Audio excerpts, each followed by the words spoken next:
मंत्री पद इतना मायने नहीं रखता। मैं आपको स्पष्ट तौर पे कहना चाहता हूँ कि ये जो अपना दृष्टिकोण है, सभी का अपना सोचने का तरीका है। अधिकारियों को लेकर जो उन्होंने टिप्पणी की, आपको लगता है कि वो गलत नहीं था? वही बता सकते हैं, और भविष्य में जब कभी मिले तो आप जरूर उनसे पूछें। आप पूछिएगा, आपके बेहद करीबी है।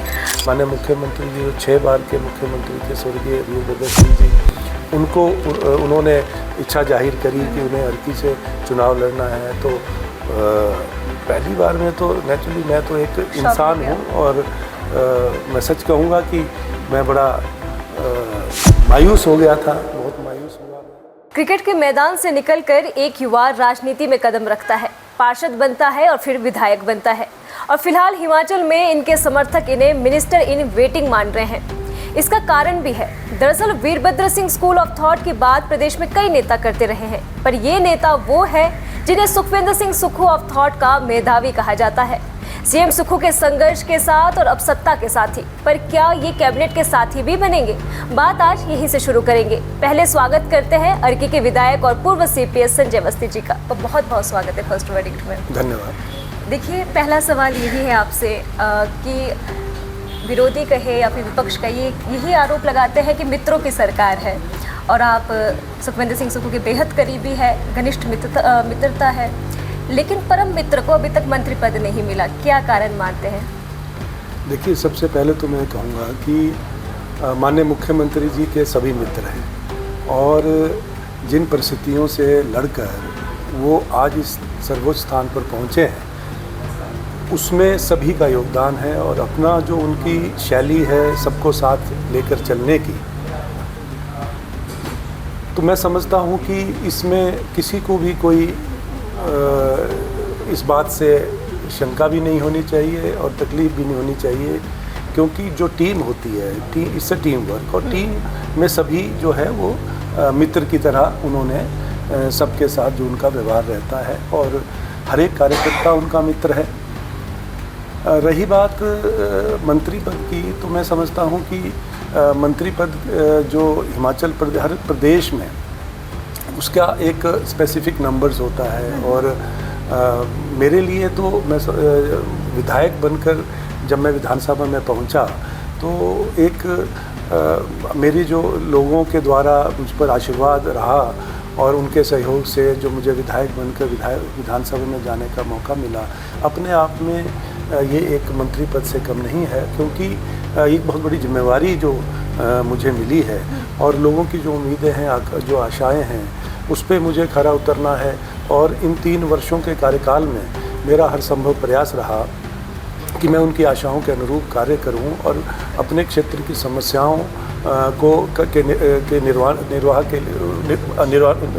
निर्वाह के लिए मैं अपने को प्रयासरत रखूं, और उसमें मैं सफल भी हुआ। 3 वर्ष की जो मेरी उपलब्धियां हैं और जो लोगों की जो उम्मीदें हैं, उनके अनुसार मैं कार्य कर रहा हूं, और बिना भेदभाव के कार्य कर रहा हूं। तो मंत्री पद मेरे लिए मायने नहीं रखता। मेरे लिए मायने रखता है कि मैं अपना जो विधायक की एक जिम्मेवारी होती है, और जो लोगों की आशाएं मुझसे बंधी हैं, मैं उनके अनुरूप कार्य करूं, ये मेरे लिए महत्वपूर्ण है। अवस्थी जी, ये तो खैर विरोधियों की बातें हैं, विपक्ष की बातें हैं, लेकिन जो आपके समर्थक हैं वो ये मानते हैं कि एक मिनिस्टर इन प्रोसेस है, वो आप है, और रेशफल होने की बात की जा रही, कैबिनेट में रेशफल होने की बात की जा रही, एक मंत्री पद आपको पता है खाली ही है, तो ऐसे में कहीं ना कहीं आपको मंत्री के तौर पर देखा जा रहा है। क्या लगता है कि क्या ऐसी कोई संभावनाएं लगती है आपको कि कब रेशफल होने की बातें जो आ रही है, क्या वो सिर्फ चर्चाएँ हैं कि सच में होने के कोई आसार है? क्योंकि आप तो परम मित्र है ना उनके। नहीं, ऐसा नहीं है। देखिए, ये जो अपना दृष्टिकोण है, सभी का अपना सोचने का तरीका है, और ज़रूरी नहीं है कि कोई जो दूसरा सोचता है वो उसमें सत्यता हो, लेकिन मेरा ये मानना है कि हम लोग सभी लोग अपने तौर पे कार्य कर रहे हैं, और माननीय मुख्यमंत्री जी का जो एक विज़न है उसको धरातल पर उतारने के लिए उनका सहयोग हम पूरा कर रहे हैं। और सबसे बड़ी बात यह है कि जो आज परिस्थितियां उत्पन्न हुई हैं प्रदेश में, इन 3 वर्षों के कार्यकाल में, जिस तरह से हमें प्राकृतिक आपदा का जो कहर सहना पड़ा, राजनीतिक आपदा भी आई, लेकिन हम सभी टीम वर्क तेरा काम कर रहे हैं और मंत्री पद इतना मायने नहीं रखता। मैं आपको स्पष्ट तौर पे कहना चाहता हूँ, मैं ग्रास रूट से, मैंने छात्र जीवन से, छात्र राजनीति से आगे आए, फिर हमने नगर परिषद के में काउंसलर में रहा और उसके बाद मुझे विधायक का चुनाव जो है 2012 में पहली बार मैंने चुनाव लड़ा और ये मेरा तीसरा चुनाव है। तो लगातार 2 बार मुझे मेरे अपने क्षेत्र के जो प्रबुद्ध मतदाता हैं उन्होंने मुझे विधायक बनाया है। तो मैं समझता हूँ कि जब आप विधायक बनते हैं तो विधायक ही मंत्री बनते हैं और लेकिन विधायक बनना अपने आप में बहुत बड़ी उपलब्धि है और उसमें जिम्मेवारी का निर्वाह करना जो है एक बहुत बड़ी जिम्मेवारी मैं समझता हूँ मेरे लिए एक बहुत सबसे जो प्राथमिकता मेरी है तो वो मुझे अपने जो मेरी जो जिम्मेवारी है उसका निर्वाह करना मेरी प्राथमिकता है। जी अवस्थी जी, वरिष्ठ नेता आप कांग्रेस के, कई ऐसे नेता हैं चाहे आप उप मुख्यमंत्री की बात करें तो यही कह रहे हैं कि जो चीज़ें होनी है वो जल्दी कर दो, मंत्री पद एक खाली है तो उसे दे दो। और कहीं ना कहीं देखने को मिल रहा है कि संगठन की जब बात की थी, प्रदेश अध्यक्ष को लेकर भी हमें बात हुई, बिना संगठन के अभी भी हिमाचल कांग्रेस है, हाँ नहीं है अभी भी। अब तो प्रदेश अध्यक्ष बन गए। जी प्रदेश अध्यक्ष बन गए, पर अभी भी ब्लॉक इकाइयों के तो गठन नहीं हुआ ना सर। डीजीपी की नियुक्ति अब स्थायी नहीं हो पाई है अभी तक, तो ऐसे कई मसले, तो अभी तक जो है एक निष्कर्ष तक पहुँचना, डिसीजन मेकिंग में इतनी लेट लतीफ़ी क्यों, कहाँ दिक्कत आ रही है? देखिए, मंत्री बनाना जो है वो माननीय मुख्यमंत्री जी का अधिकार क्षेत्र में है और हाईकमान के अधिकार क्षेत्र में है।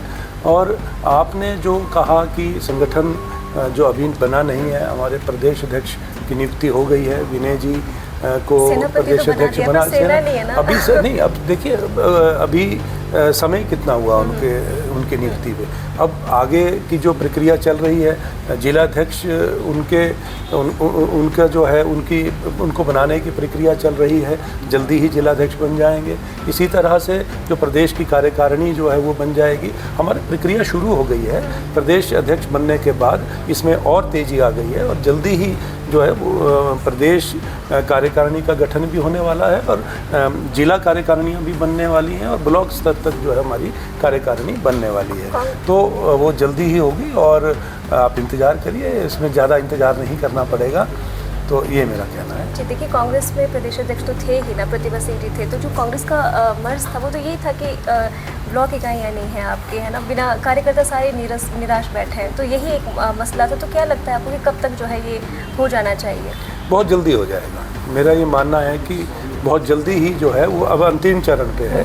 प्रदेश अध्यक्ष की नियुक्ति होने के बाद अब ये अंतिम चरण पे है और जल्दी ही जो है वो प्रदेश, जिला स्तर और ब्लॉक की कार्यकारिणी का गठन हो जाएगा। जी अवस्थी जी, हमने कई बार आपको देखा है, आप कर्मचारी को लताड़ते हैं जब काम सही तरीके से नहीं होता है। और अभी हाल ही में आपने सोलन में भी एक मीटिंग के दौरान किसी अधिकारी का आप मुखर हुए, लेकिन लहजा बहुत आपका अच्छा था और जैसे शांतिप्रिय तरीके से और जो शब्दों का आपने चयन किया बहुत अच्छा था। लेकिन रैली जो मंडी में हुई और उप मुख्यमंत्री ने जो वक्तव्य वहाँ से दिया, रात के अंधेरे में निपट लेने जैसी बातें, कुचल देने जैसी बातें, तो आपको नहीं लगता कि उप मुख्यमंत्री के लिए अशोभनीय है? आपका क्या इसमें निजी मत है? पहले तो मैं आपकी जो पहली बात थी उसका जवाब देना चाहूँगा कि क्योंकि जो लताड़ शब्द है वो थोड़ा शब्दावली से हटा देना चाहिए और वो लताड़ नहीं थी। उसमें हमारी रिव्यू मीटिंग हो रही थी और उस मीटिंग में कुछ एक कमियां मुझे नज़र आई, तो मैंने जो संबंधित अधिकारी थे उनको सिर्फ उसको करेक्ट किया कि आप थोड़ा सा इन कमियों को दूर करके आएँ। और क्योंकि जब मीटिंग होती है उसमें भिन्न भिन्न विभागों के अधिकारी होते हैं, पूरा दिन चलता है और हम लोग भी अपना समय वहाँ पर दे रहे थे, तो जब भी कोई ऐसी बैठक होती है तो उससे पहले हमें होमवर्क करना ज़रूरी होता है। तो ये एक करेक्शन की बात मैंने उनसे कही थी, लताड़ नहीं है। क्योंकि देखिए, अधिकारी कर्मचारी जो है वो एक हमारी प्रदेश सरकार का एक महत्वपूर्ण अंग है और जो भी हमारे जो कार्यक्रम हैं, योजनाएं हैं, उनको एक क्रियान्वित रूप देना जो है उसमें देने में इनकी महत्वपूर्ण भूमिका रहती है। विकास की गाथा आज हिमाचल प्रदेश में यदि पिछले वर्षों में लिखी गई है तो उसमें कर्मचारियों का और अधिकारियों का बहुत बड़ा योगदान है। तो लताड़ वाली बात नहीं थी और अगर कहीं पर कोई कमी नज़र आती है, मैं भी इस चीज़ के लिए तैयार रहता हूँ। अगर मुझ में कहीं पर मुझसे कोई कमी हो जाती है या कुछ मुझसे कोई गलती हो जाती है और मुझे उसको कोई करेक्ट करता है तो मैं कभी बुरा नहीं मानता, क्योंकि उससे अपने में सुधार होता है। तो मैं उस सुधार के दृष्टिकोण से जो है मैंने कुछ उनको सलाह दी थी और उनको कहा था कि आए जब भी कोई बैठक हो तो उसमें आप अपना होमवर्क करके आएँ, यही बात थी और इससे ज़्यादा कोई नहीं थी। दूसरी बात जो आपने कहा कि मंडी रैली में जो हमारे उप मुख्यमंत्री हैं माननीय श्री मुकेश अग्निहोत्री जी, तो उनके संदर्भ में जो आपने मुझसे बात पूछी है तो मैं समझता हूँ कि देखिए इतना बड़ा जन सैलाब, लाखों की तादाद में पूरे प्रदेश से कार्यकर्ता एकजुट हुए और जो रैली स्थल था वो छोटा पड़ गया और मंडी जो है मंडी का जो जितना भी जगह थी वो वहाँ पर लोग ही लोग नज़र आ रहे थे, कार्यकर्ता ही नज़र आ रहे थे। ऐसे में स्वाभाविक है, देखिए 3 वर्ष के कार्यकाल में जिस तरह से हम लोगों ने जो प्राकृतिक आपदा, राजनीतिक आपदा को सहा और उसके बाद लोगों का जो इस तरह से हमें रिस्पांस मिला और एक सफल रैली का जो आयोजन हुआ, अपने आप में भावुक होना भी एक, मैं समझता हूँ कि ये एक हमारा एक ह्यूमन साइकोलॉजी है। तो उसके तहत जो मैं समझता शायद मुकेश जी भी भावुक हो गए थे, तो ऐसा नहीं, उन्होंने मोटिवेट किया, कार्यकर्ताओं को भी मोटिवेट किया और अपने जो उनका जो अपना दृष्टिकोण था उसको जाहिर किया मंच के माध्यम से, ये मेरा कहना। अधिकारियों को लेकर जो उन्होंने टिप्पणी की, आपको लगता है कि वो गलत नहीं था? नहीं, इस बारे में मैं कुछ नहीं कह सकता, क्योंकि वो किस संदर्भ में की तो वो तो वही बता सकते हैं, क्योंकि ये मैं उन्होंने किस संदर्भ में ये बात की तो वो तो वही बता सकते हैं और भविष्य में जब कभी मिलें तो आप ज़रूर उनसे पूछें। आप पूछिएगा, आपके बेहद करीबी है। अफसरशाही पर पकड़ को लेकर लगातार सुप्रीम सरकार को विपक्ष भी घेरती रही है और कहीं ना कहीं कांग्रेस के नेता, फिर हम डिप्टी सीएम पे बात करते हैं, वो भी कह चुके हैं कि अधिकारियों पर पकड़ होनी चाहिए। देखिए, रातों रात अधिसूचना जारी होती है, नेक्स्ट डे सीएम साहब को स्पष्टीकरण देना होता है, कई बार ऐसा हो चुका है। तो कहाँ कमी रह जाती है? क्या अफसरशाही पर पकड़ नहीं है?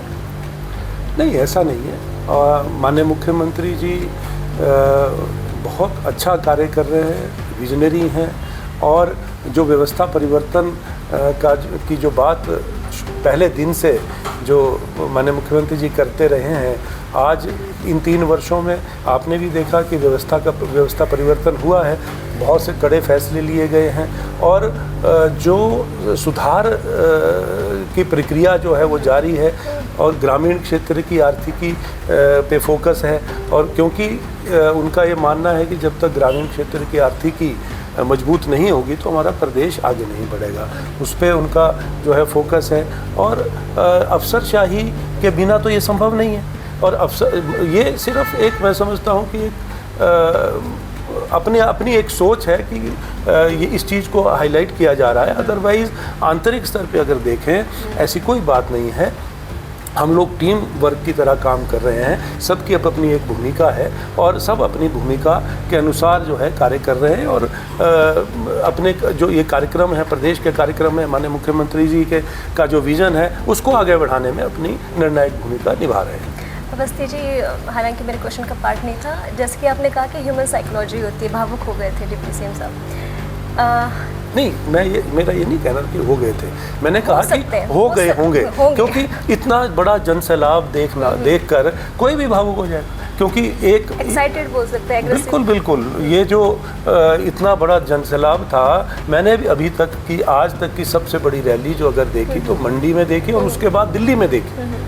दिल्ली में भी जो अभी हम दिल्ली में 14 तारीख को जो दिल्ली में थी राष्ट्रीय स्तर की राष्ट्रीय कॉल थी, तो उसमें भी लाखों की तादाद में जो है वो रामलीला ग्राउंड में, तो हम भी भावुक हो गए थे। तो ये स्वाभाविक है। मेरा सवाल ये था कि जब वीरभद्र सिंह जी ने अर्की से चुनाव लड़ा था और वो जीत के भी आए, तो आपके दिमाग में उस टाइम पे क्या था कि अब मेरी पॉलिटिकल करियर में मेरा विराम लग गया है? उस टाइम पे सडन ऑफ, मतलब आपके माइंड में क्या चीज़ आ रही थी?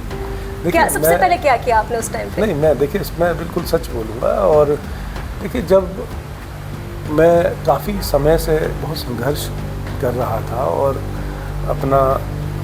अपने को स्थापित करने का मैं प्रयास कर रहा था।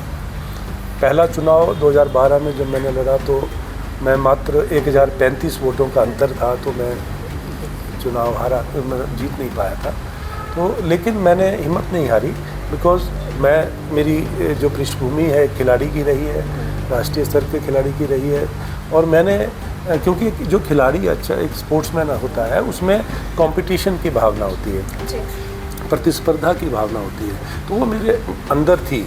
और अगर हम लोग मैच हारते थे तो अगली बार हम और रणनीति बेहतर बनाकर जो है अपनी कमियों को दूर करके आगे जीतने का प्रयास करते थे। ऐसी हम प्रैक्टिस करते थे। तो वही चीज़ मैंने अडॉप्ट करी राजनीति में। तो राजनीति में भी अगर मैं ये चुनाव हारा था तो चुनाव हारने के बाद मैंने लगातार लोगों से संपर्क रखा और लोगों की जो समस्याएं हैं उनके निवारण के लिए जो मैं प्रयासरत रहा।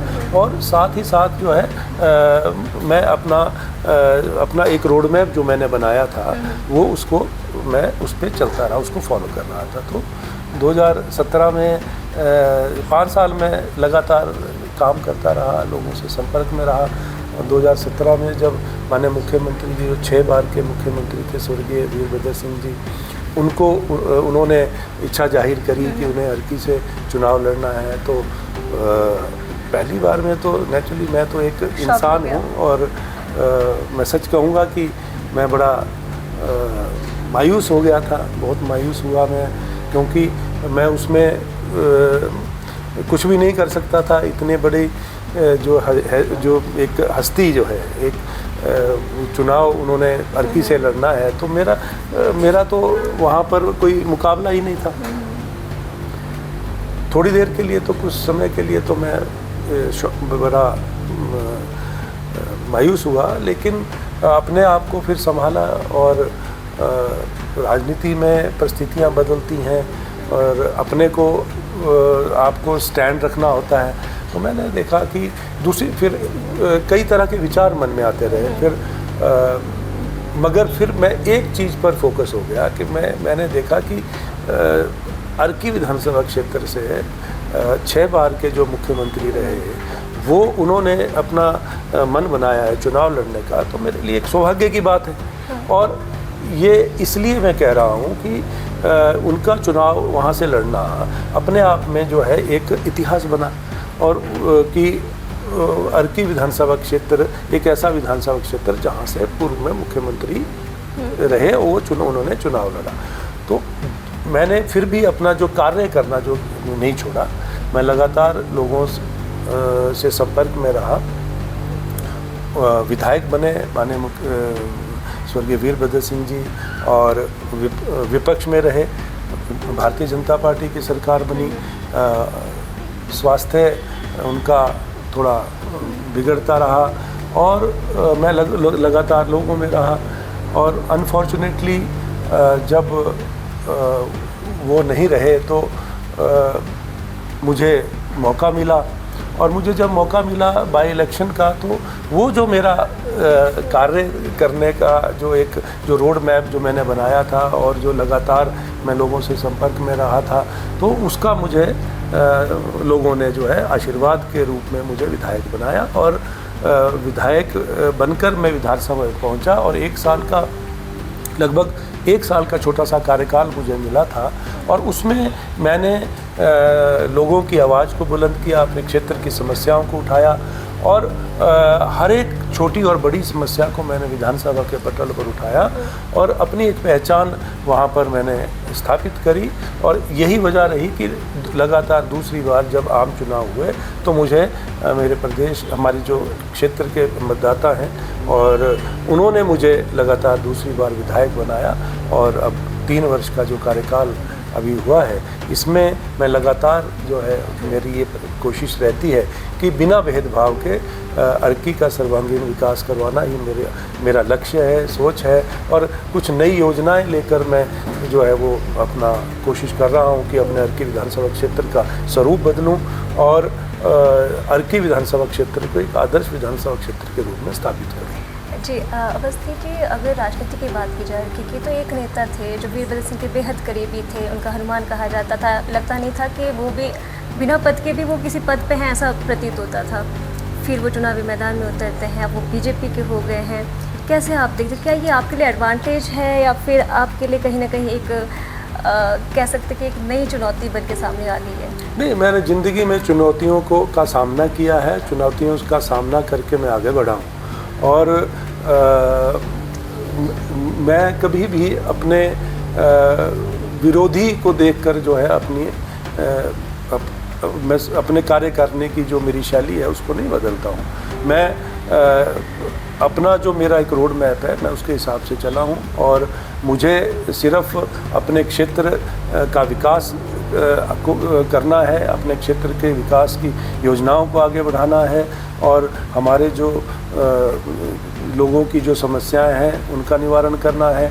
और आगे भारतीय जनता पार्टी में से कौन चुनाव लड़ता है, कौन नहीं लड़ता है, कौन आगे सामने आता है, तो उससे मुझे कोई लेना देना नहीं, क्योंकि मैं तो सिर्फ अपना फोकस हूँ कि अपने विधानसभा क्षेत्र को किस तरह से बेहतर मैं अपनी सेवाएं दे सकूँ। मेरा फोकस इसी पर है। Thank you so much sir for giving us your precious time. Thank you.